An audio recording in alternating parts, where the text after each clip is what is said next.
Grounding techniques to access your intuition. In this video, I'm gonna share with you 3 simple grounding techniques to get out of overthinking, overwhelm, in order to better access your intuition right now.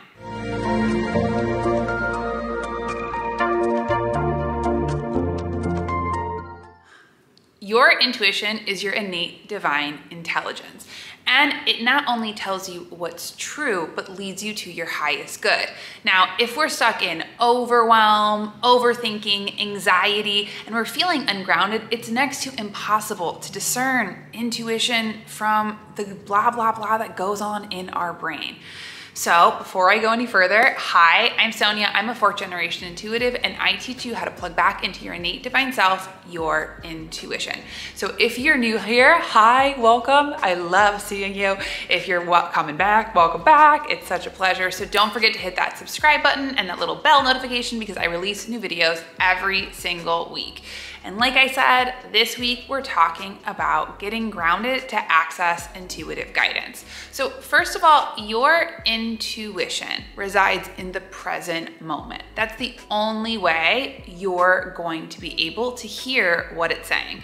And intuition comes in different ways for different people. Some people are clairvoyant, they see images. Some people clairsentient, they feel things. Some people clairaudient, they get a simple message, a word. Now, our intellect, or when we're feeling ungrounded, uses a different system. It talks a lot. It's like a little rotisserie chicken on a spit. It goes into black, white, right, wrong, all or nothing, and oftentimes worst case scenario. And when we're in overwhelm and trying to get intuitive guidance, sometimes we don't know what's what. So I'm gonna share with you, like I said, some grounding techniques. So the first grounding technique that I use all the time, and if you follow my videos, you probably know what I'm already gonna say, but this is super simple, where you put one hand on your heart and one hand on your belly. And imagine like you're breathing up through your feet, breathing in through your nose. And then exhale with the sound, ah.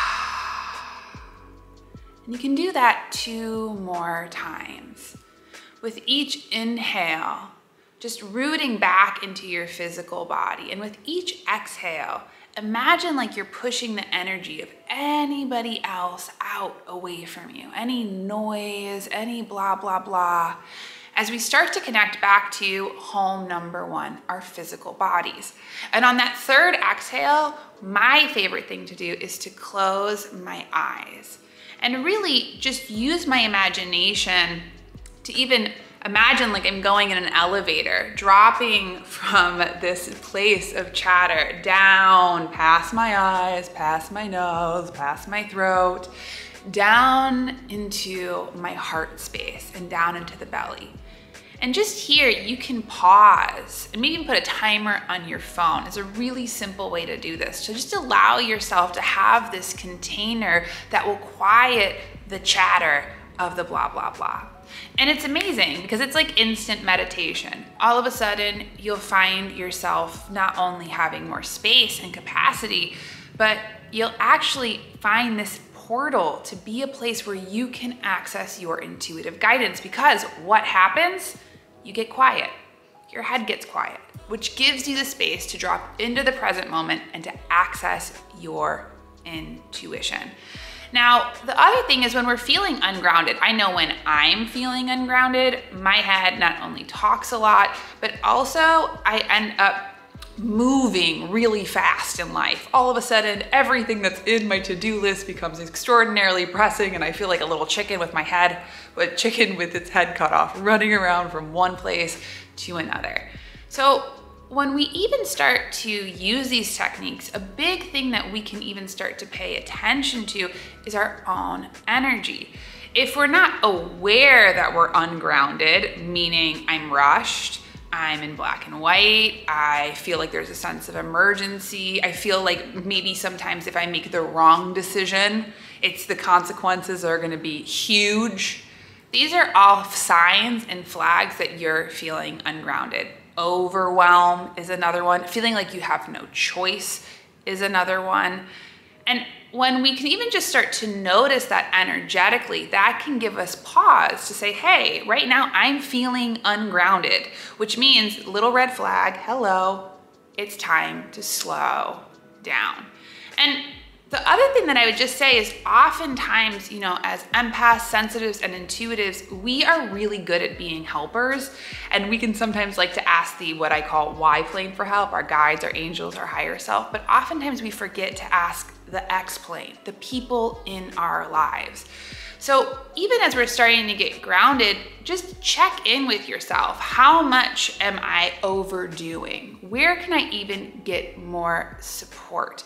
And where can I make direct asks of the people around us to show up to do that? For example, in my own life, if I'm feeling really super ungrounded and feeling overwhelmed, and I can tell oftentimes because I will get crabby or short, I like to say crispy, it's a good indication that I also need to ask for some help.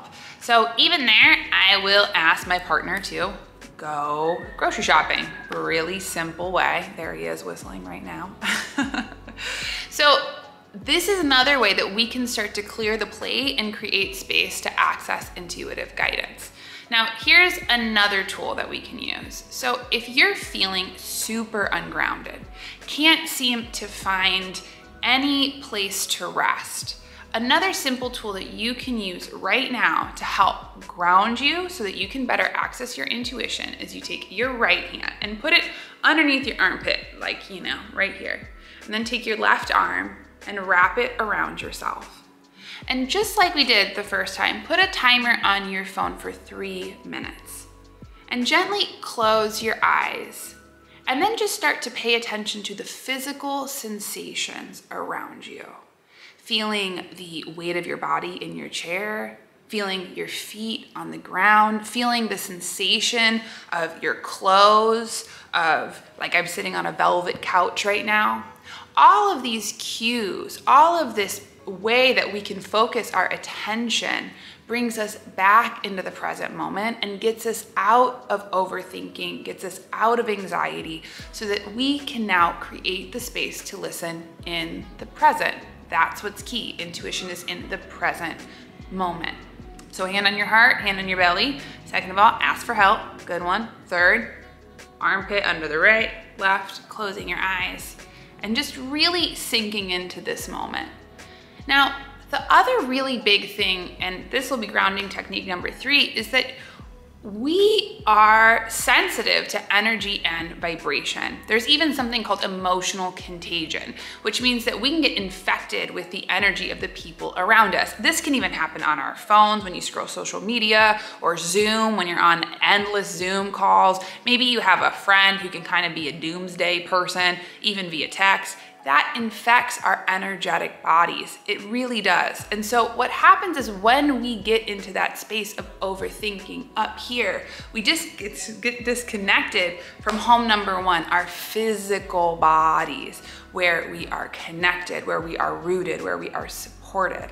And so when we're in that space, that's a very big way that we are in overthinking. And when we're in that, we become energetic landfills if we don't move. So the more that we don't move, the more that we get ungrounded, the more that we try and figure things out, the more that we get disconnected. So a super, super simple way that you can get grounded to access your intuition right now, go for a walk. Go for a walk. Right now I'm in Paris right now, and it's beautiful. It's almost summer. And so going for a walk not only moves our energy, but it brings our attention to the present moment. You can start to notice the color of the trees or the flowers, starting to connect back to our senses that help us move out energy that isn't necessarily ours and move us back into ourselves, where we can actually create the space to listen. Now, the other thing that I just want to say, in order to access intuitive guidance, like I said, 1, resides in the present moment, and 2, we have to be open to solution. We have to be open and curious. And when we're ungrounded, we're often in fight or flight. We're trying to figure it out. We're trying to find these different ways to feel safe. And so if we can implement ways as routine, simple ways, simple grounding techniques, hand in your heart, hand in your belly, that same, arms around yourself, moving your body. These are ways that we can also cue in our ego intellect to know what to expect, to know that when we do and use these practices, that not only it quiets us, but gives us more space and capacity to listen. And it's like anything, just like riding a bike. The more that you use them, the more that they become ingrained and held in your body, the more that you're able to move into ownership and flow. So those are just some of my favorite grounding routines. If you liked this video, let me know. I'll be happy to do some other ones. I have tons of different grounding routines, but those are some of my absolute favorites. So if you enjoyed this video, don't forget to hit subscribe, leave me a comment, let me know what you think. I absolutely love to hear from you. And as always, this week, this Friday, I am closing the doors to my first group class, Psychic University. So definitely check out the link below and see if you want to come work with me to really develop and access your intuition and to just become a better receiver. I'm sending you all my love. Gros bisous de Paris. Au revoir, chérie. Bye.